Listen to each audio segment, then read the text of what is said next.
भक्ति वेदांत स्वामी प्रभुपाद की जय।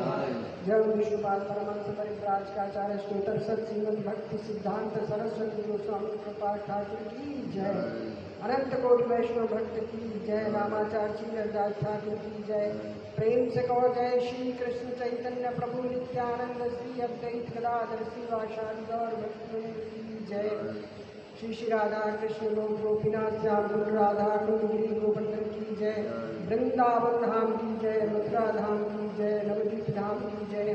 जगन्नाथपुरी धाम की जय। गंगा माई की जय। यमुना माई की जय। भक्ति देवी तुलसी की जय। सामने भक्त वृंद की जय। श्री श्री राधा गोपाल भगवान की जय। गौर निताई चांद सुंदर भगवान की जय। जगतगुरु शिल प्रभुपाद की जय। सभी उपस्थित भक्तों की जय। सभी उपस्थित भक्तों की जय।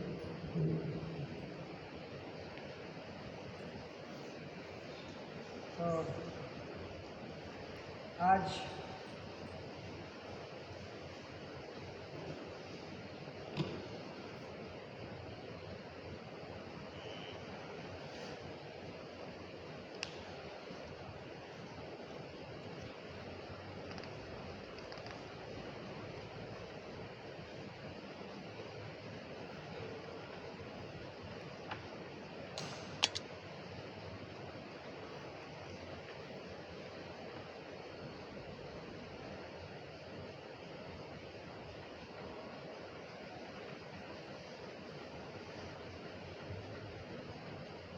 हरे कृष्णा।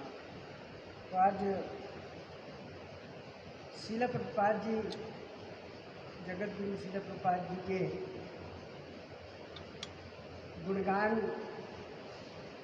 करने का आप सभी लोगों, अब सभी भक्तों वैष्णवों के आशीर्वाद से मैं चाहता हूँ कि श्री श्री राधा मदन गोपाल की प्रसन्नता और भगवान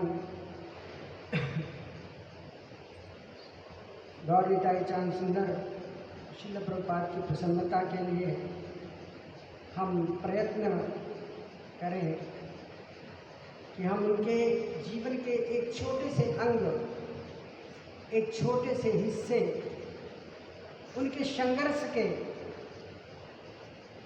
जीवन में किस तरह से उन्होंने संघर्ष किया हमारे लिए, जो आज हम इतने प्रफुल्लित हो रहे हैं, इतने अच्छे ढंग से जीवन व्यतीत करते हैं, उन्हीं की कृपा है। नहीं तो अन्यथा संभव नहीं था इस तरह से हम अपने जीवन को व्यतीत करते। तो आइए हम लोग जो है उनके गुणगान में कुछ प्रस्तुत करें। हमारी योग्यता तो नहीं है, लेकिन आप सभी वैष्णव आशीर्वाद दीजिए कि हम थोड़ा सा उनके कुछ हिस्से का गुणगान कर सकें। इसके पहले ओम ज्ञानतिमिरान्धस्य ज्ञानाञ्जनशलाकया चक्षुरुन्मीलितं येन तस्मै श्रीगुरुवे नमः।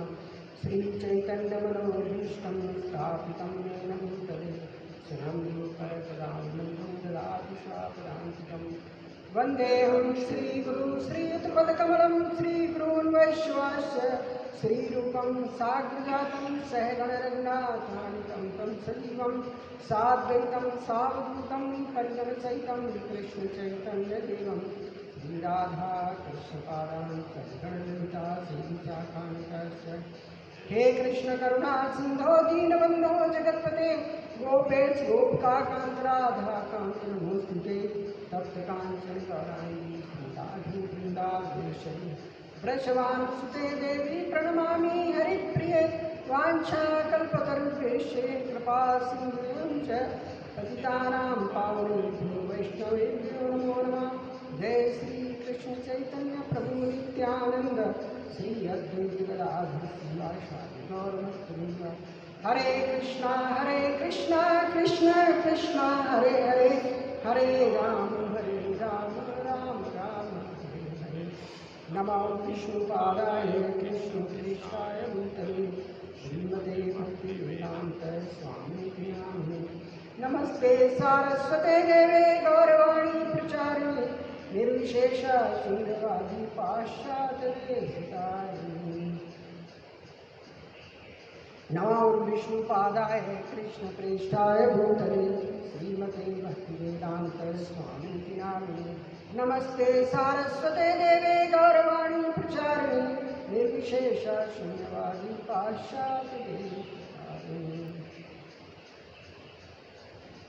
ओम नमो भगवते वासुदेवाय ओम नमो भगवते वासुदेवाय ओम नमो भगवते वासुदेवाय। हरे कृष्ण। तो प्रभुपाद जी के जीवन की जो लीलाएँ हैं स्वरूप गोस्वामी जी ने लिखा है।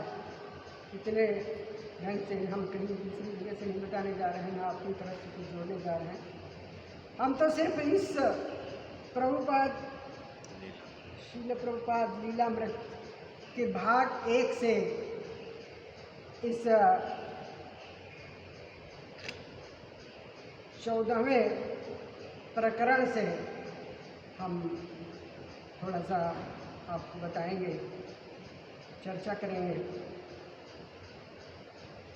तो 14वें अध्याय या प्रकरण जो भी है वो यहाँ से शुरू होता है, जब श्रील प्रभुपाद जी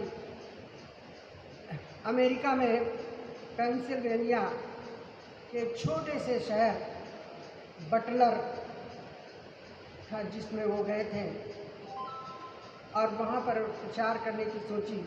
क्योंकि वहाँ कोई साधन नहीं था, रुकने का साधन नहीं था, इसलिए एक परिचित मथुरा में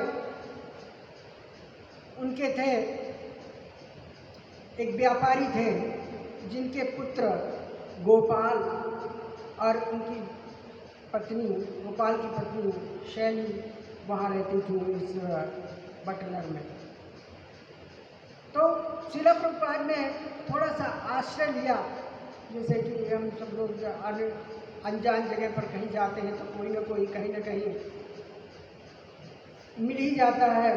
तो इसी तरह से प्रभुपाद जी ने उस मथुरा के व्यवसायी से कांटेक्ट किया था जहाँ पर उनकी पुत्र गोपाल और शैली रहते थे, जो कि वहाँ इंजीनियर थे। तो वहाँ पर प्रभुपाद जी को अच्छे ढंग से रिसीव किया गोपाल ने और श्रीमती शैली ने। वहाँ पर खाने पीने की व्यवस्था की, लेकिन प्रभुपाद जी का वहाँ पर मन नहीं लगता था, क्योंकि वहाँ पर प्रचार का कोई जरिया ज़्यादा नहीं था। और श्रील प्रभुपाद जी का मिशन यही था कि अधिक से अधिक भक्तों को जोड़ना और उनको भगवान कृष्ण के पास ले जाना। तो जो उनका मुख्य उद्देश्य था, बाकी सारी सुविधाएं वो गोपाल और शैली दे रहे थे, लेकिन वास्तविक उद्देश्य की पूर्ति वहाँ पर नहीं हो रही थी। इसलिए वो जो है किसी माध्यम से, यानी एक परमानंद थे बॉम्बे के, जो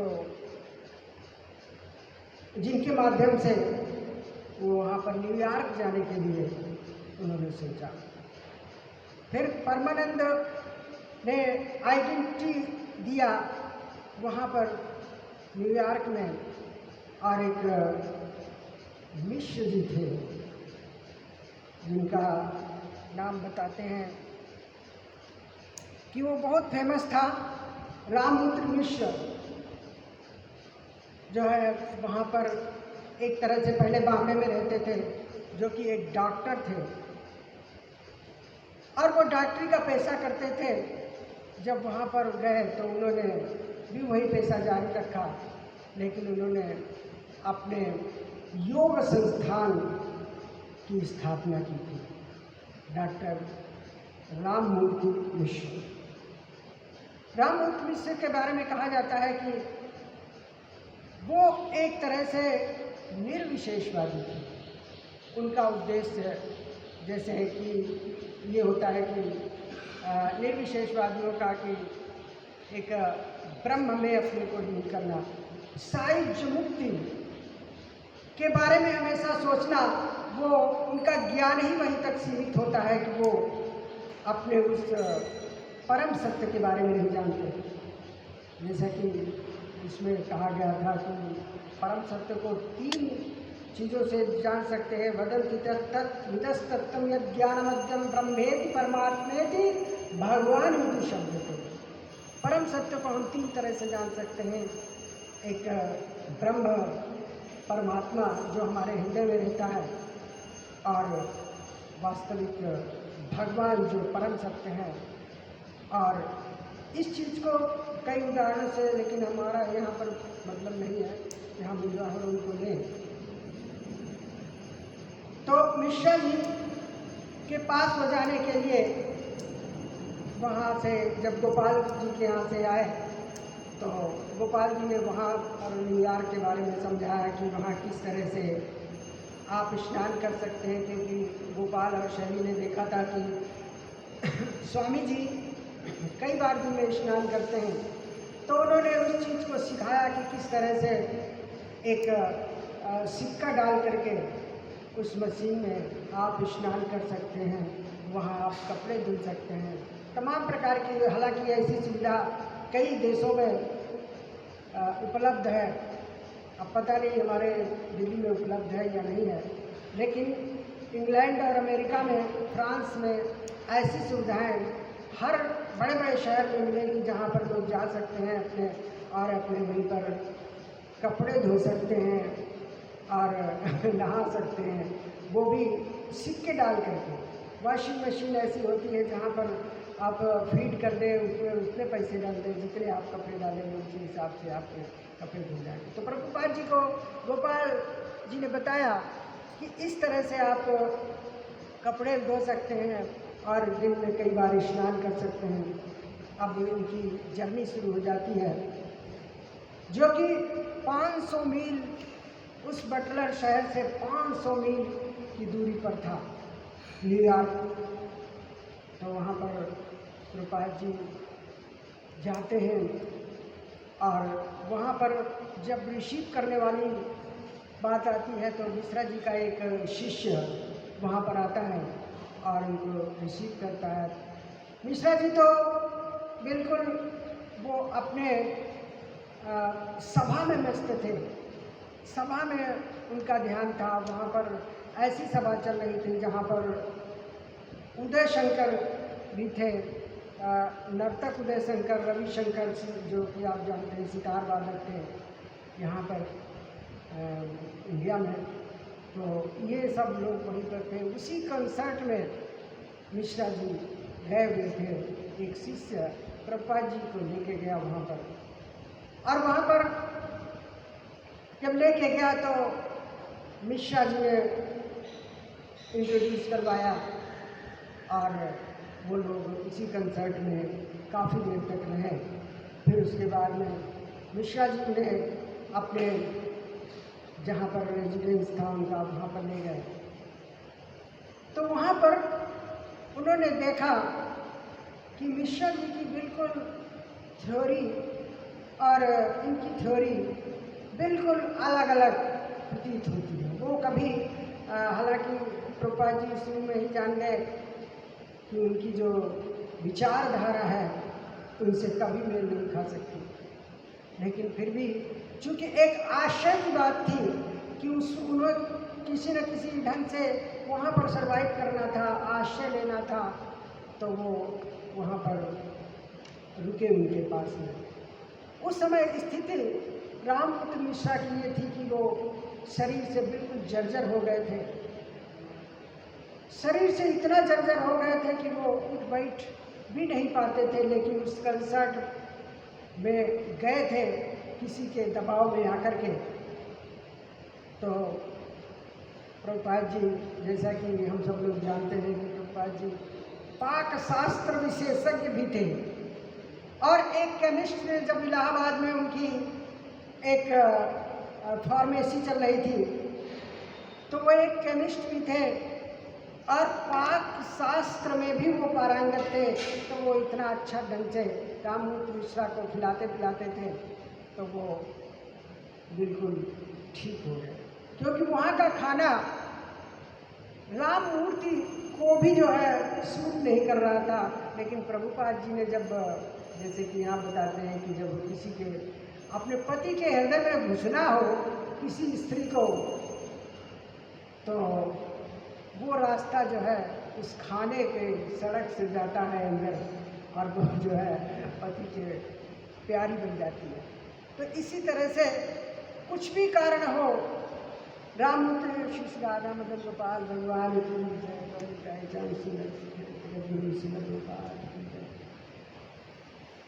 कुछ भी कारण रहा, उनका आश्रय न रहा हो, लेकिन जो है वो ये चाहते थे कि किसी न किसी ढंग से उन्हें वहाँ रुकना है।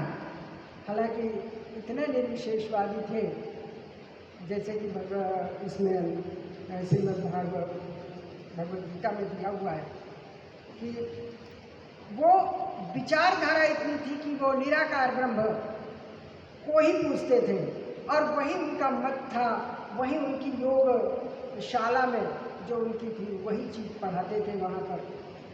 हालांकि अगर देखा जाए तो निर्विशेषवादी कहाँ, परम ब्रह्म उनका ब्रह्म ज्योति उनका टारगेट होता है, और वो टारगेट ऐसा है जैसे कि एक तरह से होटल की तरह होता है, 5 स्टार होटल की तरह, कि जब तक उनके पुण्य हैं तब तक वो वहाँ पर सर्वाइव करते हैं, और उसके बाद में फिर तेते भुक्ता, भगवद गीता में भी दिया हुआ है, तेते भुक्ता मुक्त तेते भुक्ता स्वर्गलोके विशाला क्षीणे पुणे मृत्युलोके विशंति एवं त्रयी धर्मन प्रपन्ना गता कथम काम कामालवंती। उस ब्रह्म ज्योति का टारगेट ऐसा होता है कि वो एक बार वहाँ से गया, पुण्य कमा करके तमाम द्रव्य यज्ञ, तपो यज्ञ, योग यज्ञ, स्थापने, स्वाध्याय, इस तरह के तमाम यज्ञ करने के बाद में जो पुण्य इकट्ठा किया, वहाँ उस ब्रह्म ज्योति में गया। हमेशा खतरा बना रहता है, क्योंकि जब उनके पुण्य क्षीण हो जाते हैं वो नीचे आना पड़ता है। तो इस तरह के वो राममूर्ति मिश्रा जी थे, जो कि इन परम ब्रह्म ही उनका टारगेट था। वो किसी की बात नहीं सुनते थे। उनका वो अपने अपने सभा में जाते थे, तो प्रभुपाद जी को कभी ऐसा मौका मिला कि हम भी उनके साथ जाएं, वो जाते थे, लेकिन उनको बोलने का मौका नहीं दिया जाता था। लेकिन कुछ दिन बाद ऐसा हुआ कि भगवद गीता के बारे में राममूर्ति जी वो लेक्चर दे रहे थे, लेकिन जब प्रभुपाद को 5 मिनट के लिए बोलने के लिए दिया गया तो उन्होंने उन निराकार ब्रह्म का खंडन कर दिया, और परम सत्य को स्थापित करने के लिए, जैसे कि अपने श्रीमद् भागवतम में धर्मम को जीत का रोक्त परम सुता वेद वास्तवस्तु सुदाम तापत्रयोन्मूलिता। तो ये जो भागवत है, समस्त प्रकार के जो धर्म है जो कि भगवान कृष्ण से संबंधित नहीं है, उनका बहिष्कार करते हैं। तो इसी तरह से प्रभुपाद जी वो हमेशा उनके निराकार ब्रह्म के प्रति जो है वो उन चीज़ों का खंडन करते थे, जिससे वो निराकार को सत्यापित करने की व्यवस्था करते थे। तो यहाँ पर जैसे बताया गया है कि इसमें व्यक्तमापन्ने मन्नन्ते माम बुद्ध्या परम भाव मन जानन्तो ममाभ्यमनुत्तमम्। बुद्धिहीन मनुष्य मुझको, भगवान कहते हैं बुद्धिहीन मनुष्य मुझको ठीक से न जानने के कारण सोचते हैं कि मैं भगवान पहले निराकार था और मैंने अब स्वरूप को धारण किया है। वे अपने अल्प ज्ञान के कारण मेरी अविनाशी और सर्वोच्च प्रकृति को नहीं जान सकते, और इस प्रकृति को मिश्रा जी तो बिल्कुल ही जो है अलग थे।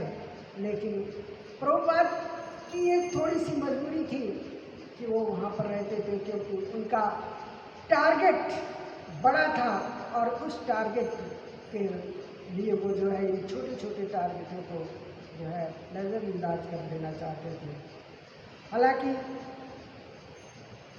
मिश्रा जी जो है बहुत ही ज़्यादा निर्विशेषवादी थे और वो प्रभुपाद जी को बोलने नहीं देते थे, लेकिन वो प्रभुपाद जी प्रयत्न करते थे कि किस तरह से जो है हमें यहाँ पर परम सत्य की स्थापना करनी है, एक मंदिर की स्थापना करनी है। हमारा उद्देश्य ये नहीं है कि हम छोटे छोटे, जैसे आज हम लोग भी जो है कभी कभी प्रचार करने जाते हैं तो ऐसे लोग मिल जाते हैं कि जो है वो उल्टा ही बोलते हैं, और तो हमें क्या करना चाहिए, उसके अपने इस जो 9th ऑफेंस है उसके हिसाब से हमें तो यही करना चाहिए, अश्रद्धालुओं को कृष्ण नाम का उपदेश देना ये अपराध है। तो इस तरह से जो है ये हमें इन चीज़ों को इग्नोर करना चाहिए जो हमारी भक्ति के और हमारे इस परम सत्य के प्रति अपराध करते हैं। तो यहाँ पर एक और चीज़ उसमें बताई गई है 9वें अध्याय में। 9वें अध्याय में बताया गया है कि 11वें श्लोक में कि जब भगवान आते हैं, बताया गया है कि जब भगवान आते हैं तो मूर्ख लोग अवजानन्ति माम पुरामनुषितनुमास्यता परम भाव जानन्तो मम भूत महेश्वरा, वो जानते हैं कि अरे जैसे हम सब लोग हैं वैसे ही भगवान है, कोई हमें उसमें फर्क नहीं पड़ता। मिश्रा जी तो यही सोचते थे कि मैं भी भगवान हूँ, मेरे भी अंदर वही है और सब लोगों के अंदर वही है, तो हम भगवान की उस परम सत्य की पूजा क्यों करें, हमारा तो हम भी भगवान बन सकते हैं। ये जैसे कि आजकल यहाँ पर भी होता है कि हम भी, हमारे अंदर वही भगवान है, आपके अंदर वही भगवान है, आप भी थोड़ी मेहनत कर लो, आप भी भगवान बन जाओ। लेकिन वास्तविक तो क्या 5 मिनट के लिए 10 किलो इस उंगली पर उठा सकते हैं? कोई नहीं उठा सकते। वास्तविकता तो यही है कि हम नकल करने की सोचते हैं, लेकिन नकल करने के लिए भी तो अकल की ज़रूरत होती है, तो वो चीज़ और हिम्मत की ज़रूरत होती है, लेकिन हम कुछ नहीं कर पाते। लेकिन आज यहाँ पर होते हुए मिश्रा जी के यहाँ पर प्रभुपाद जी का मिशन बिल्कुल स्ट्रेट फॉरवर्ड था कि हमें उस भगवान कृष्ण की वास्तविक जो है स्वरूप को स्थापित करना है। तो इस स्वरूप को स्थापित करने के लिए एक प्रकार से हमें ऐसी जगह चाहिए जो कि हम इस नाम को, भगवान के नाम को, भगवान कृष्ण की महिमा को स्थापित कर सकें। तो यहाँ पर प्रभुपाद जी सोचते हैं, कई लोगों से विचार विमर्श करते हैं, लेकिन वास्तव में वहाँ पर प्रॉब्लम क्या थी? प्रॉब्लम ये थी कि हर जगह जैसे कि होता है धन बगैर कुछ नहीं होता है, वैसे ही जो है प्रभुपाद जी, लेकिन ये कहा जाता है कि कोटि भारा समर्थानाम किम दूरिम व्यवसायिणाम को विदेशे सविद्यानाम कह परह प्रियवादिनाम। प्रभुपाद जी के लिए बिल्कुल सूट करता है, क्योंकि वो वरम में को गुणी पुत्र न च मूर्ख सतान्नपि एक चंद्रोतमो हंति न च तारागण। वो एक तरह से चंद्रमा थे, तारागण नहीं थे, और वो दिखा देना चाहते थे, एक तरह से भगवान पर पूरी तरह से आश्रित थे। वो कहते हैं कि कहा परा प्रियवादी नाम, अगर कोई प्रिय बात बोलने वाला हो, प्रिय संभाषण करने वाला हो, तो वो सब अपने सारे लोगों को अपना बना लेता है। तो प्रभुपाद जी भले ही मिश्रा जी के संपर्क में इतने अच्छे संबंध न हो, आंतरिक विचारों में संबंध न हो, लेकिन उनसे संबंधित उनके विद्यार्थी जो वहाँ पर योग सीखने आते थे, तो वो प्रभुपाद जी को बहुत मानते थे, और इतना मानते थे कि वो प्रभुपाद जी के लिए हर कुछ चीज़ें करने के लिए तैयार थे जो प्रभुपाद जी चाहते थे, क्योंकि वो प्रभुपाद जी का उद्देश्य जान गए थे। बाकी हालांकि मिश्रा जी से उन्होंने कई बार कहा कि चैतन्य महाप्रभु के पिता जगन्नाथ मिश्रा थे, तो आप तो उनके मिशन में थोड़ा सा सहयोग दीजिए। लेकिन वो मिश्रा जी उनकी बात को बहुत ही हमेशा ही इग्नोर करते थे और कभी उनकी बात को नहीं हुई। हालांकि ऐसा लिखा है कि बाद में उन्हें बहुत अफसोस हुआ इस बात का कि हमने प्रभुपाद जी की वो बात नहीं मानी, लेकिन अब वो समय निकल चुका था। तो इनकी एक ड्राइवर थी मिश्रा जी की, वहाँ पर एक भक्त थी जो ड्राइवरी का भी काम करती थी, जॉन स्वान नाम का था, जॉन स्वान नाम की थी। वो इनको वहाँ पर ले जाती थी जहाँ पर इनका आश्रम था, आनंद आश्रम। उस आनंद आश्रम में प्रभुपाद जी बैठते थे और चूँकि उनको लेक्चर देने के लिए नहीं कहा जाता था, लेकिन वहाँ पर वो हमेशा कीर्तन का किया करते थे। तो इस कीर्तन से उनके तमाम शिष्य इतना प्रभावित हो रहे थे कि वो प्रभुपाद जी के फॉलोअर से बनने लगे थे।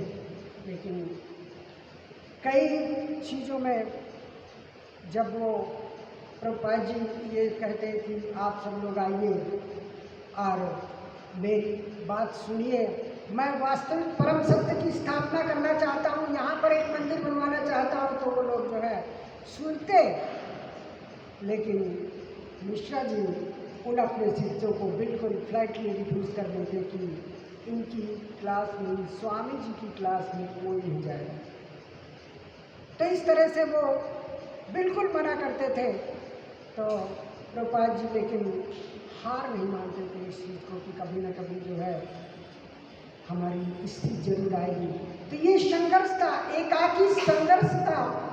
यशोदा मैया कितना संघर्ष कर रही थी 2 उंगली बांधने के लिए, लेकिन जब भगवान खुद ही देखते हैं कि किसी व्यक्ति का प्रयत्न होता है तो वो अपनी कृपा करते हैं। इसीलिए तो यशोदा मैया ने भगवान को बांध दिया। नहीं तो जब दिन भर से थक गई, लेकिन उन्होंने प्रयत्न में अपनी कोई कमी नहीं की। इसलिए प्रभुपाद जी ने हमेशा जो है अपना प्रयत्न जारी रखा। एक सुआन कहती है, श्री प्रभुपाद जी कहते हैं कि डॉक्टर मिश्रा की सहायता के अनुरोध करते हैं। डॉक्टर मिश्रा सदैव अपने शिक्षण कार्य में बातें करते हैं। कभी कहते प्रभुपाद जी कहते कि थोड़ा सा सहयोग कर दो हमें, तो ये और कुछ नहीं सहयोग। जो मैंने संस्कृत के श्लोक लिखे हैं, जो संस्कृत की में हमने कुछ चीज़ें लिखी हैं, उनकी वर्डिंग देख लो क्या ये सही है। लेकिन मिश्रा जी एक पारंगत होते हुए, एक डॉक्टर होते हुए, एक फिलासफर होते हुए, वो बिल्कुल जो है एक तरह से इग्नोर करते थे और वो सोचते थे किसी तरह से इनसे अलग हो जाए। तो लेकिन कभी कभी ऐसा होता है कि इस तरह के माहौल में कब तक रहा जा सकता है, कोई कब तक इस माहौल को बर्दाश्त कर सकता है। तो फिर प्रभुपाद जी ने अपना निर्णय अलग लिया कि हम जो है अलग रहेंगे। तो अब रहने की समस्या थी। अपने शिष्यों से, मिश्रा जी के शिष्यों से बोलते कि मुझे यहाँ रहना है, तो मिश्रा जी डायरेक्ट इन्वॉल्व हो गए। क्योंकि कभी कभी ऐसा होता है कि वो मिश्रा जी की सभा में पीछे बैठे सुनते रहते थे, लेकिन कुछ बोलने का अधिकार न होने से वो कुछ नहीं कर सकते थे। और बीच में एक बार मिश्रा जी ने कह दिया कि अब स्वामी जी एक भजन सुनाएंगे। बस इतनी सी बात में कि अब भजन सुनाएंगे। जब देखा कि उनका मूड बिल्कुल सेपरेट है, वो चाहते नहीं है इस सभा में, और जब कभी बोलने को थोड़ा सा दिया जाता है या भगवद गीता में थोड़ा सा बोलने के लिए दिया जाता है तो मेरी बात का खंडन ही करते हैं, कभी जो है उनके उसका समर्थन नहीं करते। तो प्रभुपाद जी की इच्छा हुई कि हम वहाँ पर एक मंदिर बनाएं। तो उन्होंने अपने गुरु भाई जो कि गौड़ी वैष्णव संप्रदाय के वो अध्यक्ष थे कलकत्ता में, तो उन्होंने जब पत्र लिखा कि आप हमें सहायता कीजिए और इस तरह से जो है हम बगैर मंदिर की स्थापना किए हुए, बगैर भगवान का एक स्थली की स्थापना किए हुए हम यहाँ पर भगवान का प्रचार नहीं कर सकते। और मेरे यहाँ से जाने के लिए अब 1 महीना बाकी रह गया है, मेरा वीज़ा 1 महीने तक है, तो मुझे वापस आना पड़ेगा।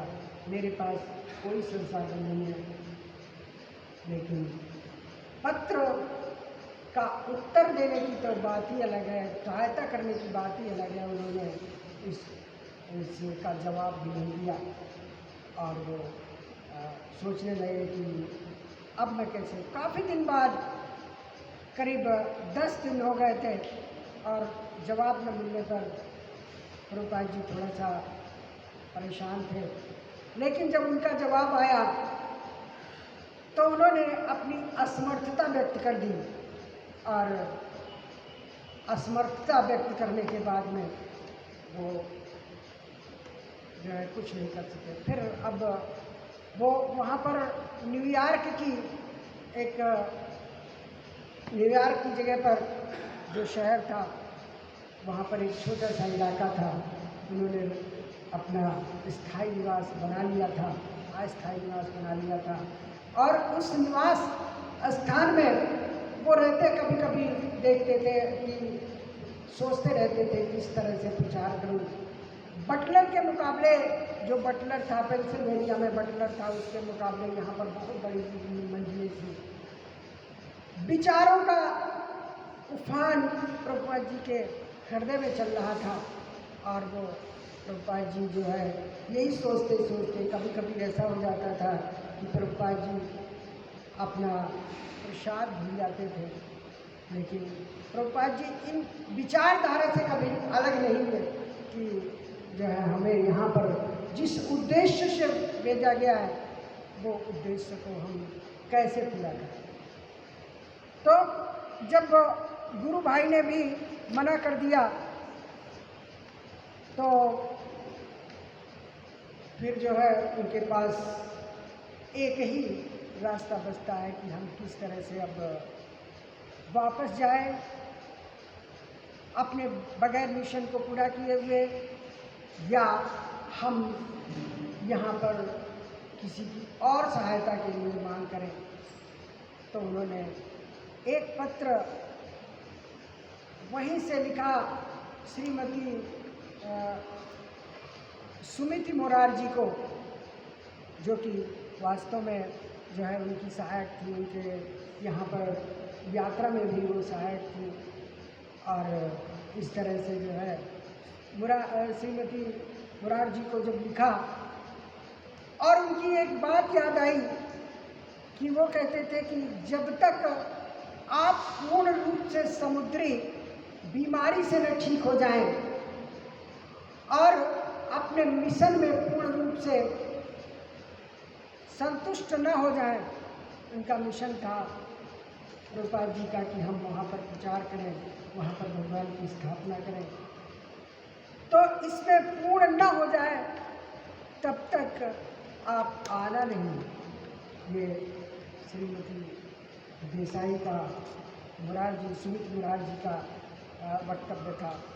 तो ये लिखा है कि जहाँ तक मैंने समझा है कि अमेरिका के लोग, जैसे कि उन्होंने देखा था कि वहाँ कुछ शिष्य तो हमारी बात को बड़ा गौर कर रहे हैं, वहाँ पर जो प्रसाद दिया जाता है तो उसको बड़े चाव से लेते हैं, और जो वहाँ के लोग हैं वो अब ये मांस के बारे में नहीं सोच रहे हैं। तो ये लिख रहे हैं प्रभुपाद जी 27 दिसंबर को, जहाँ तक मैंने समझा है अमेरिका के लोग आध्यात्मिक अनुभूति की भारतीय शैली के बारे में जानने की उत्सुक हैं। भारतीय शैली के बारे में जानने के लिए उत्सुक है। अमेरिका में तथाकथित योग आश्रम से बहुत हैं लेकिन दुर्भाग्यवश सरकार द्वारा वे बहुत सम्मानित नहीं है। और ऐसी जानकारी मिली है कि योगाश्रमों द्वारा क्या होता है, भोली भाली जनता का खूब शोषण हुआ है, जैसे कि भारत में भी हुआ था। आशा की बात केवल यह है कि अमेरिका के लोगों की रुचि आध्यात्मिकता की ओर है। ये पहचानने में, बारीकी से पहचानने में प्रभुपाद जी की कला है कि वो हर व्यक्ति को किस ढंग से पहचानते हैं। तो इस तरह से जो है यहाँ प्रभुपाद जी फिर 8 नवंबर को उनका भी एक पत्र आता है गौड़ी वैष्णव के उनके गुरु भाई का। अब यहाँ पर ये होता है कि श्रील प्रभुपाद जी ने उसके 8 नवंबर के पत्र के उत्तर में तीर्थ को कलकत्ता जो प्राप्त हुआ था, प्रभुपाद जी ने यह आशा की थी कि वो सहायता करेंगे, लेकिन नहीं किया उन्होंने, फिर से नहीं किया। जब 8 नवंबर को पत्र आया तो इसमें प्रभुपाद जी ने उत्तर लिखा कि ये बहुत उत्साहजनक नहीं है। मतलब जो उन्होंने तीर्थ स्वामी ने जो लिखा कि ये वास्तव में उत्साहजनक नहीं है, और किंतु मैं निराश होने वाला व्यक्ति नहीं हूँ। एक तरह से पूरी तरह से चैलेंज कर दिया प्रभुपाद ने। और वास्तव में तीर्थ महाराज के उत्तर में कुछ आशा दिखाई दी, इसलिए कि उन्होंने गुरु भाई को 143 वेस्ट 72nd स्ट्रीट में स्थित इमारत का विवरण लिखा था। विवरण इस तरह से लिखा था कि यहाँ पर ये एक 3 मंजिल की इमारत है, जिसमें हम नीचे हाल कर सकते हैं, प्रसादम हाल कर सकते हैं, बीच में प्रवचन हाल कर सकते हैं, और ऊपर हम जो है और लोगों के लिए रेजिडेंस टाइप का बना सकते हैं। लेकिन जब ये प्रॉब्लम सॉल्व नहीं हुई तो फिर जो है प्रभुपाद जी ने हिम्मत से काम लेना चालू कर दिया। वो कहते हैं कि मैंने तो सब कुछ भगवान को अर्पित कर दिया। जैसे कि 18 और 66 में 18 अध्याय के 66 में बताते हैं कि मैंने तो सब कुछ अर्पण कर दिया है। अब उनका ये काम है, किसका? अब भगवान का ही काम है कि वो क्या करते हैं, किस तरह से हमें रखते हैं, मुझे नहीं पता। मैं तो सिर्फ अपने गुरु महाराज और भगवान का आश्रय लेकर ही यहाँ पर रहा हूँ। लेकिन मैं अब श्रीमती मोरारजी देसाई का एक पत्र लिखते हैं, तो वो कहते हैं कि मैं आपको केवल एक विचार दे रहा हूँ।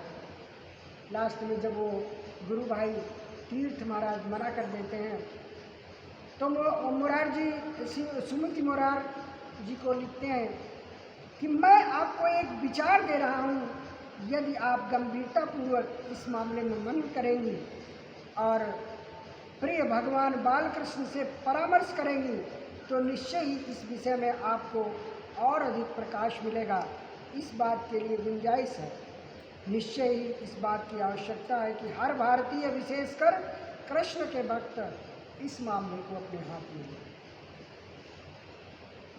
मोरारजी जो श्रीमती मोरारजी को जो है उन्होंने एक तरह से कह दिया कि जो है ये तो हर भारतीय का कर्तव्य है कि जो है वो इस मिशन में हमारा साथ दे।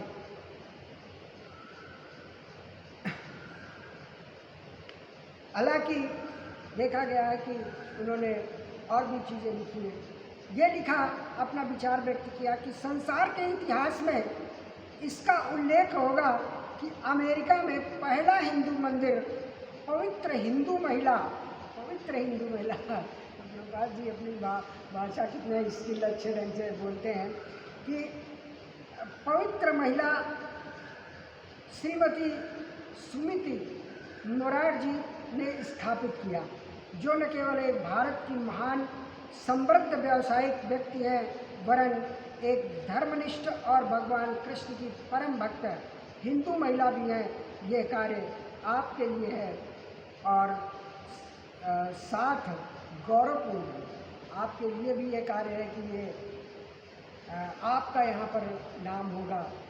और साथ में भगवान कृष्ण का जो मंदिर बनाएंगे उसमें अब आपका नाम, मैं भी यही चाहता हूँ आपका नाम यहाँ पर लोग देखें कि जो पवित्र महिला थी, भारतीय पवित्र महिला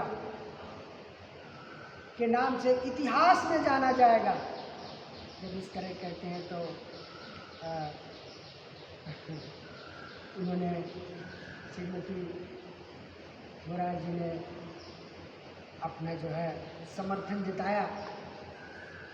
प्रभुपाद जी वहाँ पर लगे हुए थे और एक बार इनको जब किसी ने सपोर्ट किया, कई लोगों ने सपोर्ट किया, तो अब इनका एक लेक्चर के लिए आमंत्रित कर दिया गया कि आप यहाँ पर एक लेक्चर दीजिए। जैसे कि हम लोग ये करते हैं कि जब कोई लेक्चर देता है तो वहाँ पर बुक डिस्ट्रीब्यूशन भी करते हैं। तो यहाँ पर अब अमेरिका में मेरे रहने की अवधि 17 नवंबर 1965 को पूरी हो जाएगी, किंतु मैं आपकी भविष्यवाणी, ये किसको लिख रहे हैं? श्रीमती मुरार जी को लिख रहे हैं, सुमित मुरार जी को, कि भविष्यवाणी में विश्वास करता हूँ। क्या किया था भविष्यवाणी मुरार जी ने? कि आपको वहाँ तब तक रहना चाहिए जब तक आपकी बीमारी से अच्छी तरह मुक्त न हो ले, पहली चीज। और अपना मिशन पूरा करके ही आपको वापस आना चाहिए। जब कोई इस तरह से सपोर्ट करता है, मॉरल सपोर्ट करता है, तब उस व्यक्ति का उस मॉनेटरी सपोर्ट से भी कहीं ज़्यादा होता है। तो सुमित मुरार जी ने इस तरह से लिखा। तो यहाँ पर एक इश्तहार छपा, उसमें लिखा था Tagore society of New York in Bhagavat Chetna. बड़े बड़े अक्षरों में एक इश्तहार उस पेपर में छपा हुआ था। भगवत चेतना पर एक प्रवचन के लिए आपको हार्दिक आमंत्रण देते हैं। वक्ता कौन है? एसी भक्ति वेदांत स्वामी। तिथि रविवार नवंबर 28, 1965। समय व्याख्यान 3:30 अपराह्न, 4:30। स्थान न्यू इंडिया हाउस, 3 ईस्ट 64वीं स्ट्रीट। व्याख्याता भारत के सम्मानित विद्वान एवं धार्मिक गुरु स्वामी भक्ति वेदांत न्यूयॉर्क अल्प समय के लिए आए हुए हैं। वे श्रीमद् भागवतम का संस्कृत के 60 खंडों में अंग्रेजी अनुवाद करने के चिर स्मरणीय काल में लगे हुए हैं। तो इस तरह से जब प्रभुपाद को सहयोग मिला तो वो उस हाल में गए और बैठ गए अपनी सारी भागवतम को लेकर 2-3 बट से लेके वहाँ पर गए जितनी उन्होंने लिखी थी। तो वहाँ पर उस हाल में जब ये पहुँचे प्रभुपाद जी तो वो कोई नहीं था। एक व्यक्ति बैठा हुआ था जिससे वार्तालाप होने पर उन्होंने कहा कि क्या आप हिंदू हैं? उसने कहा नहीं, मैं हिंदू नहीं हूँ। उस व्यक्ति का नाम था दाऊद हारून।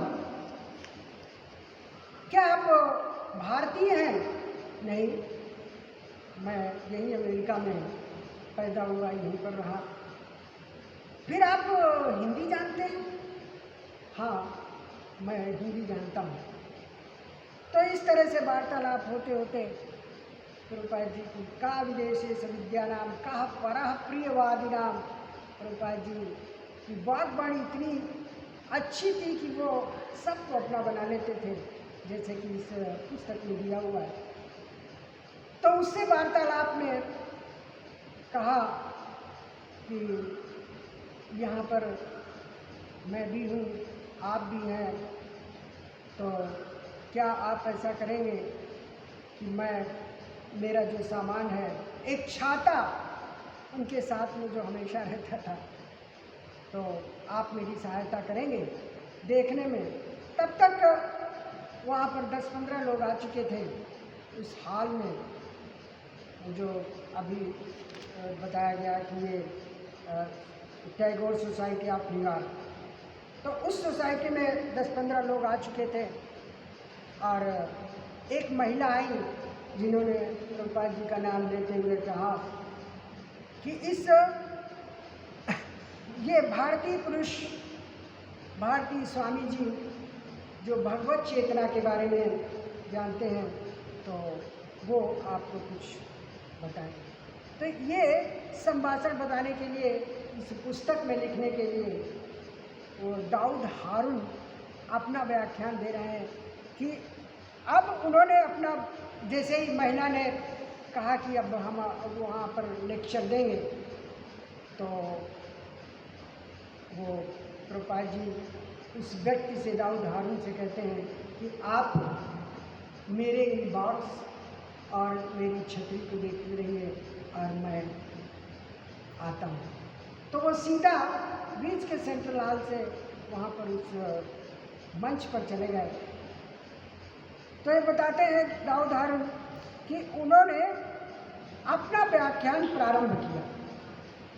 उस दाऊद को भी आश्चर्य हुआ कि जो मेरे साथ बैठा था, इतना प्रिय बोलने वाला, आज मैं उनका ही लेक्चर सुनूंगा, उनका ही संभाषण सुनूंगा।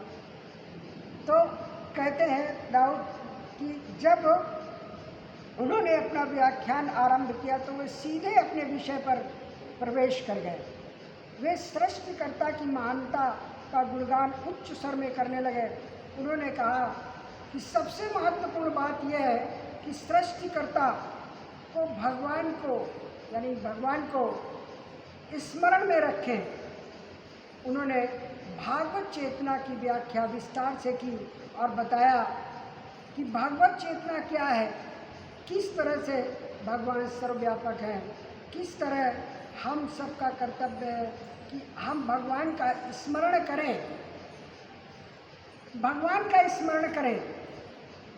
इसमें कोई अंतर नहीं पड़ता कि हम उन्हें क्या, किस नाम से जानते हैं, किस नाम से पुकारते हैं।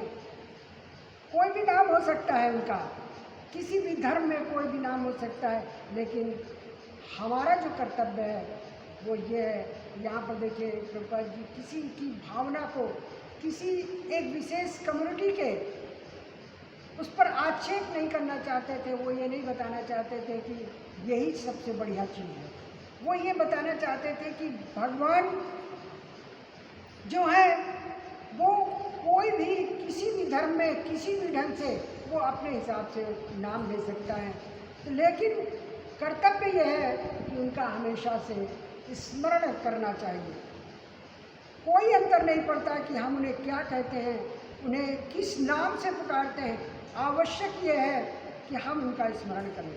उन्होंने एक उदाहरण दिया जो बड़ा महत्वपूर्ण था। उन्होंने हरे कृष्णा हरे राम का कीर्तन किया और इस मंत्र की शक्ति, रक्षात्मक अनुग्रह के विषय में बताया कि किस तरह से ये हरे कृष्ण महामंत्र हमारी रक्षा करता है और इसमें क्या चीज़ सन्निहित है, किसका नाम सन्निहित है। तो जब ये बताया तो व्याख्यान के मध्य में रुके और उन्होंने थोड़ा सा पानी पिया जैसे कि होता है, और वो फिर उनके प्रश्नों का उत्तर देने लगे। किसके, जो वहाँ पर आए थे, बहुत से उनके मन में उत्सुकता थी कि क्या क्या जो है हम पूछ लें उनसे, लेकिन प्रभुपाद जी सबको तो पूरा अच्छे ढंग से संतुष्ट नहीं करना चाहते थे। उन्होंने अपनी उन पुस्तकों के माध्यम से वो चाहते थे कि हम इनको संतुष्ट करें। तो वो कहते थे कि जो है मेरे पास कुछ पुस्तकें हैं और कुछ सेट्स हैं, पुस्तकों के कुछ सेट्स हैं, तो आप लोग ले सकते हैं, उसमें पढ़ सकते हैं। तो उस समय उन्होंने बताया कि एक सेट $16 का, $16 का उस समय वही होगी पुस्तक। $16 का मतलब है कि उस समय वहाँ के हिसाब से 8,000 के करीब पड़ती होगी, यहाँ के हिसाब से $16 का था। उससे अपनी व्याख्यान समाप्त किया और नीचे आ गए और उस व्यक्ति के पास आते हैं, उसको धन्यवाद दिया। हारून जिसका नाम था, मुसलमान था। तो उन्होंने कहा, महानुभाव क्या मेरी और थोड़ी सी सहायता करेंगे? तो उसने कहा हाँ करेंगे। कहा ये पुस्तकें हैं और इन पुस्तकों पर प्रिंट रेट है, आप उनको जो लोग लेना चाहें उनको आप दे सकते हैं। तो एक मुसलमान होके भी हारून ये सोच रहा था कि एक महान जो स्वामी जी हैं, इंडिया से आए हैं, लोग मेरे बारे में सोच रहे हैं, लोग जो बैठे हुए मेरे बारे में सोच रहे हैं, ये इनका सेक्रेटरी। तो इस तरह से जो है उनको भी बड़ा गर्व हो रहा था। तो वो लोग बाद में मिले और प्रभुपाद जी से उनकी बातचीत हुई बड़े अच्छे ढंग से, और वो एक तरह से भक्त बने। तो ये यहाँ पर एकाकी संघर्ष की शुरुआत यहीं से होती है कि अब आगे क्या होता है। उसमें बताया कि इस वृद्धावस्था में उन्होंने अपना सुमित मुरार जी को लिखा है अगले उसमें कि इस वृद्धावस्था में मैं न तो यहाँ सैर करने आया हूँ, न मेरा कोई व्यक्तिगत स्वार्थ है। समस्त मानव जाति के हित के लिए मैं कृष्ण चेतना के विज्ञान को कार्यान्वित करने के लिए प्रयत्न में लगा हूँ, जो सचमुच उनको सुखी बनाएगा। किसको? अमेरिका के लोगों को हिप्पी से हैप्पी बनाएगा, जैसे कि बाद में है। इसलिए भगवान कृष्ण के प्रत्येक भक्त का कर्तव्य है कि वो सभी तरह से मेरी सहायता करें। स्पष्ट इस लेख में जो इन्होंने सुमित मुरार जी को लिखा था, उन्होंने स्पष्ट कर दिया कि मैं न तो अपने स्वार्थ के लिए आया हूँ और न मैं सैर करने के लिए आया, मैं तो सिर्फ इस भगवत चेतना का प्रचार प्रचार करने के लिए आया हूँ, और जो इतने यहाँ पर लोग हैं उनके हित में आया हूँ। तो ये यहाँ पर प्रभुपाद जी सहायता की मांग कर रहे हैं, और इसके बाद में फिर कई लोग आगे आ जाते हैं और उनकी सहायता करते हैं श्रील प्रभुपाद जी की। और इस तरह से श्रील प्रभुपाद जी मंदिर का निर्माण करते हैं छाछठ में। तो इस तरह से जो है अब उनका मिशन आगे चलता है। आज उनकी स्थिति है जो सब लोगों से परिचित है कि किस तरह से आज जो हमारे क्या हैं सब लोग जानते हैं। बहुत बहुत धन्यवाद। आपने सुना, शायद हम लोग भी अगर इस तरह से अपने मिशन में लगे तो सफलता मिलेगी। थोड़ी सी भगवान की परीक्षा कहते हैं, भगवान जब परीक्षा लेते हैं उसके बाद ही हमें सफलता का मार्गदर्शन करते हैं। सफल मार्ग भगवान बताते हैं, लेकिन हमें उस परीक्षा में पास होना है।